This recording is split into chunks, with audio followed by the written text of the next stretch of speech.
Baik, sebelumnya, Assalamualaikum warahmatullahi wabarakatuh. Perkenalkan, saya atas nama Fitra Madani dengan NIM L0212210062 dari Program Studi Manajemen Sumber Daya Perairan.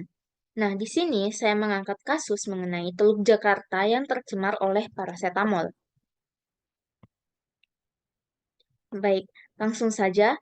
Nah, pada awal bulan Oktober tahun 2021 terjadi fenomena air laut yang tiba-tiba berubah menjadi warna merah. Nah, setelah diteliti, ternyata Teluk Jakarta tercemar oleh limbah parasetamol. Para peneliti LIPI menyebutkan terdapat tiga kemungkinan sumber pencemaran parasetamol di Teluk Jakarta. Nah, dugaan tersebut yakni berasal dari konsumsi masyarakat yang berlebihan, rumah sakit, serta industri farmasi. Nah, akibat tercemarnya parasetamol tersebut menyebabkan kawasan Teluk Jakarta memiliki air laut yang berubah warna dari biru menjadi merah kecoklatan. Hal ini juga berdampak terhadap mata pencaharian masyarakat sekitar, seperti nelayan yang harus mencari ikan hingga ke tengah lautan. Penelitian yang dilakukan oleh Badan Riset dan Inovasi Nasional atau BRIN dan Universitas Brighton asal Inggris mengungkapkan bahwa konsentrasi parasetamol tinggi yang tercemar di Teluk Jakarta mengandung sebesar 610 nanogram per liter.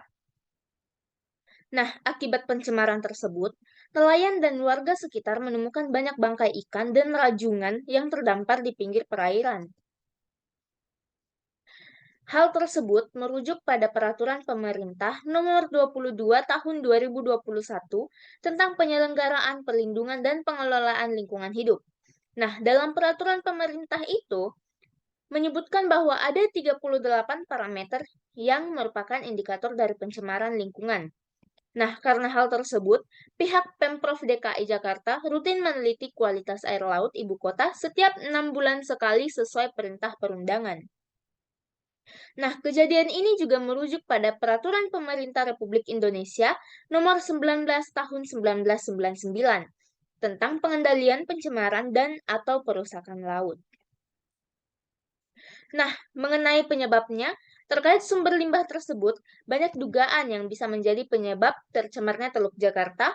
Untuk dapat memastikan hal tersebut, sudah diungkapkan melalui peneliti yang sempat terlibat dalam studi yang terbit di jurnal Science Direct pada Agustus 2021. Nah, hasil penelitian menunjukkan bahwa terdapat sekitar 60 hingga 70% pencemaran di laut yang sumbernya datang dari manusia atau antropogenik dari ulah manusia. Nah, dugaan pertama yaitu bisa jadi karena gaya hidup masyarakat. Sebagai contohnya, obat-obatan kadaluarsa atau rusak, kemudian dibuang sembarangan. Nah, dugaan yang kedua yaitu instalasi pembuangan air limbah yang tidak optimal. Nah, untuk menindaklanjuti pengelolaan bahan kimia farmasetika dan contaminants of emerging concern, KLHK dan BRIN akan membentuk working group dalam pengelolaan contaminants of emerging concern, bekerja sama dengan Kementerian Teknik terkait dan perguruan tinggi.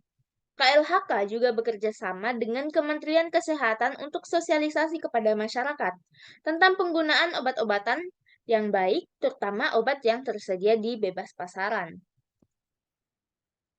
Nah, terkait hal tersebut, hal yang harus dilakukan agar kejadian tersebut tidak terulang lagi, yang pertama yaitu obat yang belum lewat dan dari tanggal kadaluarsa bisa kita donasikan ke klinik amal untuk diberikan kepada pihak yang membutuhkan. Nah, apabila jumlah obat yang sudah kadaluarsa terdapat dalam jumlah yang sangat besar, kita dapat titipkan seperti di pabrik semen, karena nantinya obat tersebut akan dijadikan sebagai campuran semen. Nah, yang ketiga, untuk obat yang sudah kadaluarsa bisa kita titipkan di apotik, rumah sakit, ataupun pabrik obat dalam jumlah yang kecil. Nah, yang keempat dan yang terakhir, jika obat berbentuk kapsul, isinya bisa dikeluarkan. Nah, berbentuk tablet bisa dihancurkan terlebih dahulu, kemudian taburkan bubuk obat tersebut ke tanaman sehingga obat tersebut bisa dikatakan menjadi pupuk organik. Nah, sekian presentasi dari saya. Wassalamualaikum warahmatullahi wabarakatuh.